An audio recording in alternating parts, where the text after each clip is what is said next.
I want high rise. I want landed. High rise or landed?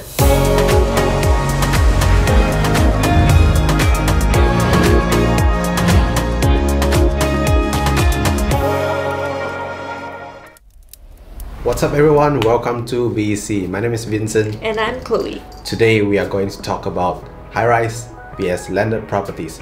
Often people argue about which property will bring more benefits to them. Let's talk about it. The first consideration would be on location. If you are planning to buy a property closer to the city center area, notice that most of the properties are high-rise buildings, especially newly launched projects. Why? Because lands are getting more limited as city development is going more on high-rise. Yeah, exactly. But for the landed properties that are closer to the city center area, in another hand, are more costly. Of course, you have to pay the premium price. First, you have a better chance of purchasing an affordable landed properties if you are located outside the city center area. But you need to take consider of the cost and also the time of your transportation.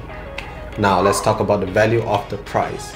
The price of a luxury condo is comparable to landed properties but usually most high-rise properties are typically cheaper and it makes a great entry purchase, especially to first home buyers.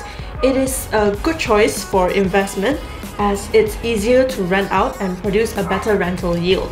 However, its appreciation and value is subjected to the upkeep of the building. But for the landed properties are still a favorable choice despite a higher price tag, because you're not only getting the house, but you're also getting the whole piece of land on which the house is built upon. Landed house will have a better appreciation rate and also a higher resale value in the long run. But the rental rates for the landed house will be the range around same because tenants will pay depending on their wants. Thus, you make more sense to hold on this property for 5 years or more before you sell for better returns. So nextly would be, obviously the point is space.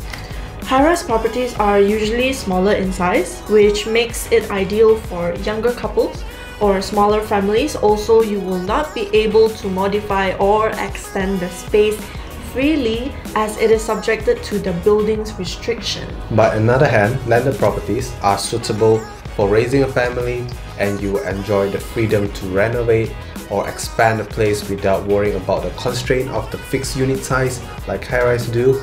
You also get a reasonable amount of garden space around the house and also a backyard that adds to the compound area as well as your parking spaces. So the fourth is the maintenance of the property.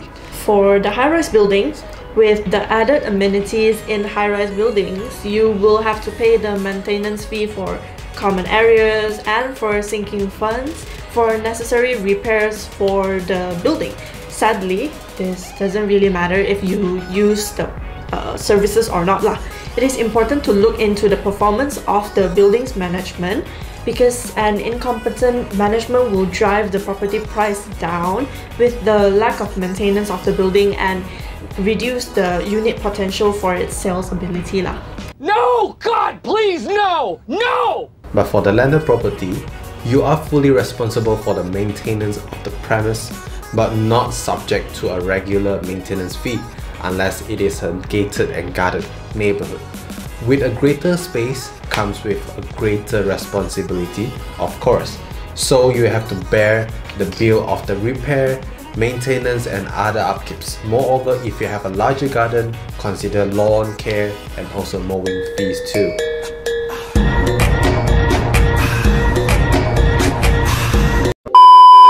The next one would be on security.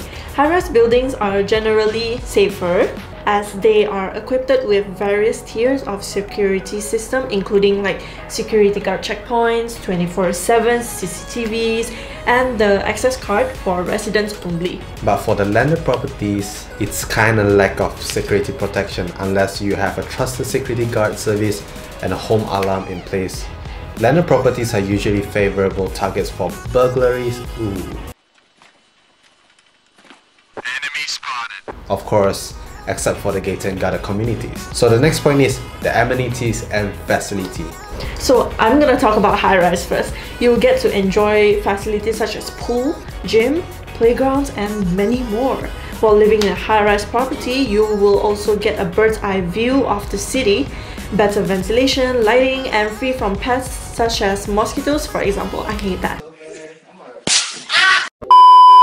However, you are living in a building that shares with other residents, which come with less privacy, while having to share lifts and facilities with other residents. What are you looking at?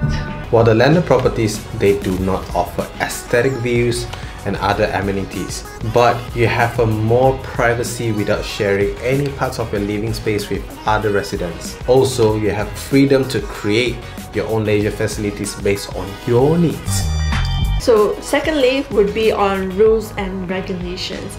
Living in a high-rise home usually comes with a set of limitations such as fuzzy rules imposed by the Residents Association for pet owners, as well as noise concerns. If you are a pet owner, you need to check with the building restriction and consider the mobility of your pet in the limited space.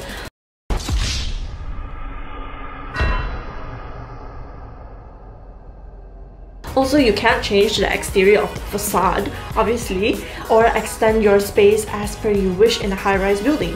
Even with permitted renovation work, you will be subjected to the rules and regulations of the management. But for the landed properties, you are the boss. Nice.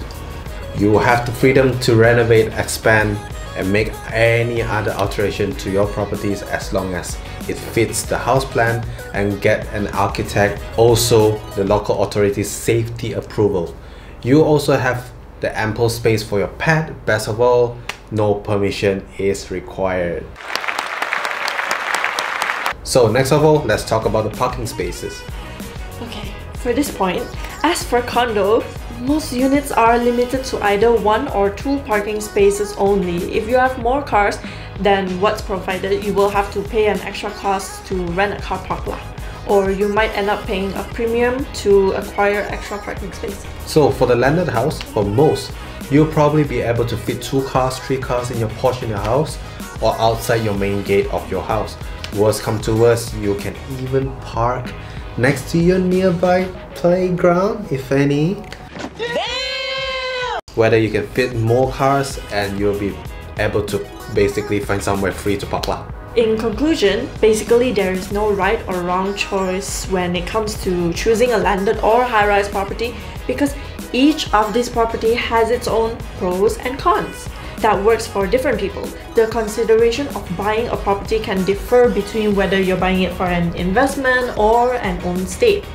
Yeah, so personally, we would suggest if you have a larger family, you need a bigger space, you're basically living for a long term, landed house will be a better choice for you. However, if you are single or married couple looking to buy your first home while being closer to your work area near the city center area, a high-rise may make more sense in terms of cost, convenience, and the space needed.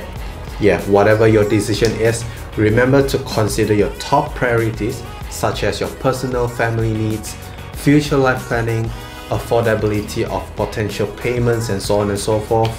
Yeah, make a checklist for that.